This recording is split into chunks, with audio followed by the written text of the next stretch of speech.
Hi there, my name is Father Steve Macias. I am the headmaster here at Canterbury Christian School and the priest in charge at St. Paul's Anglican Church. And I'm a priest who's canonically resident in the Diocese of the Holy Trinity of Great Plains in the jurisdiction of the Holy Catholic Church Anglican Rite.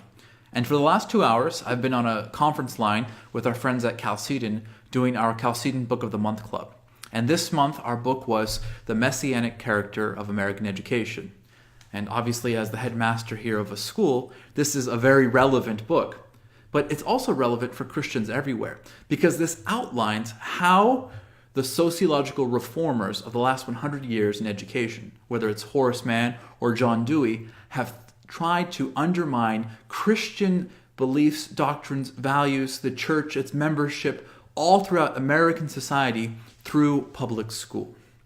And I say this not because we are in a Christian school, but over the last 100 years, John Dewey's system, a system based on humanistic belief, Unitarian ideas, the philosophy of Hegel, has tried to realign American education, not with the founding principles of our fathers, the basic 3 R's, or even Latin or Western civilization, but to redefine what it means to be educated for the purposes of belonging to the society and the state.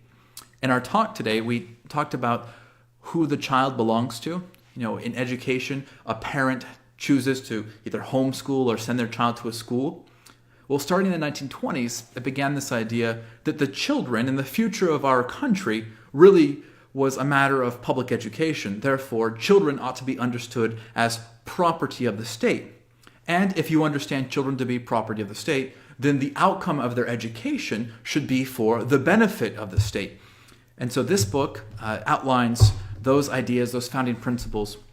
It goes through not just Horace Mann, but also Dr. Carter, Sheldon, Barnhart, Harris, Sweat. There's really a chapter for each of these 21 figures who represents the progressive view of education. Now, in our modern day and age, if you were to ask somebody about American education, they could quote figures to you. They could say, America is not a leader in science and technology and mathematics or engineering, that American kids are basically graduating school illiterate, and they'll say that the American education system is broken. And while in one sense we do agree with that the American public education system does not produce results that we would like to see, we also acknowledge that the American education system is succeeding in its original intention. It's very successful at doing what Horace Mann and John Dewey intended it to do. It's successful at creating non-Christians, right? Kids who go to public school, 90% of them end up outside of the faith, so it undermines their faith. And 2, it's very successful at creating a dumbed-down, lowest common denominator people, which was also a goal of the Dewey-based common school system. Their idea was people who were less literate and more focused on community identity, or what we would call today socialization, would be easier to control in a democracy, that the state could then use them for its self-preservation and for its own purposes. But this book not only details that, but it gives us really a motivation for our calling as Christians. It gives us hope that if we pay attention to what our Lord said, if we pay attention to the next generation and give them a proper education, they can be steered in the right direction.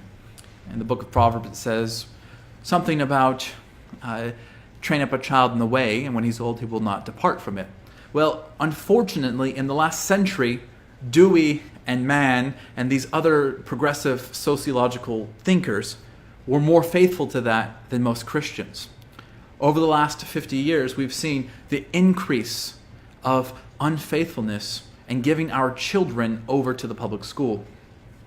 One of the things we talked about in our book club is that because public school was intended to be something in contradiction to Christian schools or home schools, that there cannot be a middle ground where Christians send their kids to public schools, right? It's not an option for Christians to send their kids to government schools.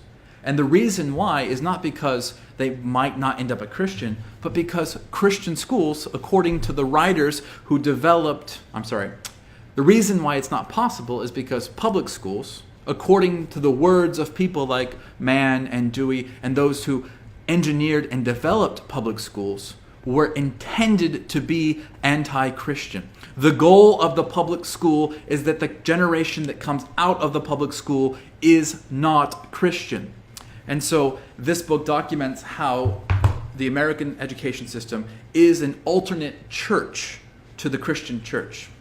That the teachers and administrators of public schools are alternate priests to the priests and prophets of the Christian household, fathers and ministers.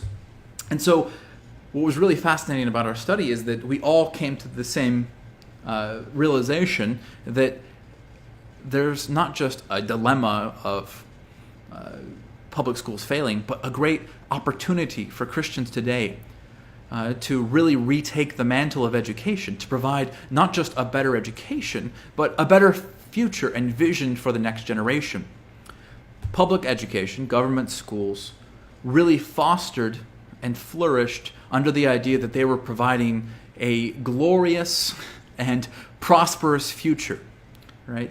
Men like Horace Mann thought they could end crime, thought that they could end all poverty, thought that they could end all of our social illnesses by proper education.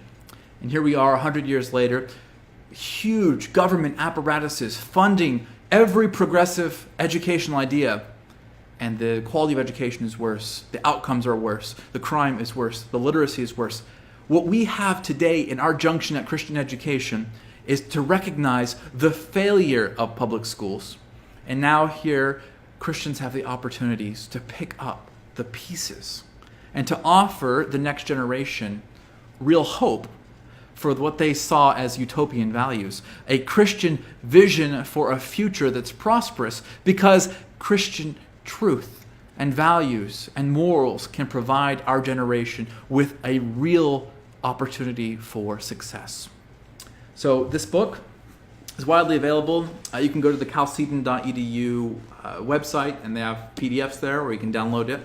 And then the talk for our book club was recorded tonight, and you'll be able to find that sometime this week on the Chalcedon website as well. Thank you, and God bless.